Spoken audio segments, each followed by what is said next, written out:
and election management. Besides Secretary Tourism, he held many other key positions with Secretary Culture, Government of India, Deputy Election Commissioner, Election Commission of India, Secretary Civil Aviation, Government of Rajasthan. An alumni of Harvard Kennedy School and MBA from Faculty of Management Studies, Delhi University, is now the profession of providing consultancy and advisory services in the field of travel and tourism. And ladies and gentlemen, let's put our hands together to welcome Shri Vinod Zutshi for his address.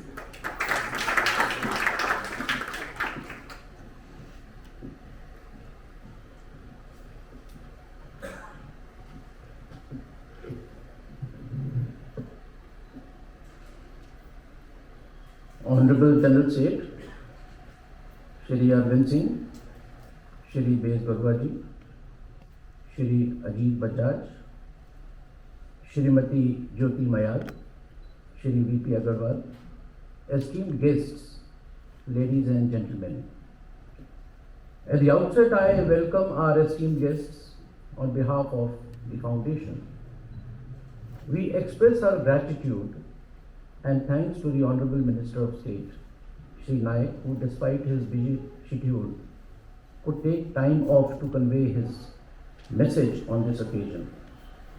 Sir, your blessings and thoughts will help all of us to achieve the desired objective of today's seminar. I am also personally thankful to Shri Arvind Singh, Secretary Tourism, Government of India, for coming to the inaugural session of this event. Ladies and gentlemen, FAST is a non-profit organization in the domain of aviation and tourism, acting as a think tank for promoting, disseminating, and deliberating in the areas of tourism and aviation. And it has been a privilege for me to be a part of the FAST family for the last almost 5 years. Friends, India's G20 presidency is indeed a golden opportunity to promote tourism in India. G20 is the premier forum for international economic cooperation, playing an important role in shaping global architecture and governance on all major global economic issues. The objective of FAST to select this topic for today's seminar is primarily twofold. One, to explore possibilities as to how India can leverage from the presidency of G20 by showcasing incredible India before the G20 world.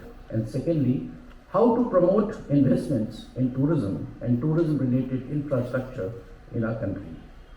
Ladies and gentlemen, it goes without saying that today India is not only an economic global superpower, it has also built a strong soft power.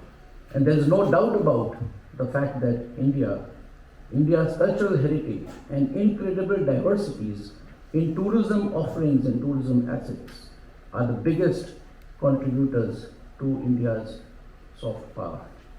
Friends, the process of showcasing India tourism to the G20 nations in fact has already started. And as we all know, tourism and culture are two of the 13 socio-economic focus areas identified for G20 presidency this year, and to take these agendas forward, G20 has constituted working groups on tourism and culture. Ladies and gentlemen, tourism working group meetings have been held over the last few months in the well-known tourism destinations like Run of Kutch, Siliguri and Darjeeling. In fact, Mr. Arvind Singh is the best person to discuss the outcome and to tell us as to how the desired objectives have been met and the achievements of these working group meetings have met the overall goals that we had in mind. Friends, at this point, I wish to compliment and appreciate the vision of our government to organize working group meetings of identified 13 sectors in different locations across India, from Run of Kutch to the west to Guwahati in the northeast, from Srinagar to the north to Thiruvananthapuram in south. The destinations include Khajuraho, Hampi, Udaipur, Kumarakom, Amritsar, Rishikesh, Jaipur, Goa, Varanasi, Mahabalipuram and Jodhpur, all of them being the star tourism destinations of our country.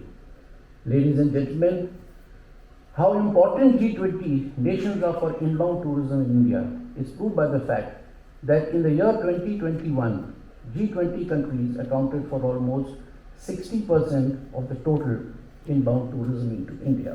And friends, if we include other guest countries who are being invited by India during its G20 presidency, like Bangladesh, Egypt, Mauritius, Netherlands, Nigeria, Oman, Singapore, Spain, and UAE, the figure of inbound tourism goes up to almost 80% of the total inbound tourism during that year. G20 presidency for India is also a great occasion and opportunity to promote tourism investments in our country, particularly with regard to infrastructure, including tourism infrastructure, accommodation, and aviation. Friends, it goes without saying that the efforts of showcasing India to promote inbound tourism and investments should not end with the conclusion of the summit meeting in September. The process of showcasing incredible India to the G20 world has to be ongoing and must continue beyond India's G20 presidency. The basic objective is how India can make the best use of its G20 presidency for travel and tourism both before the summit and post-summit.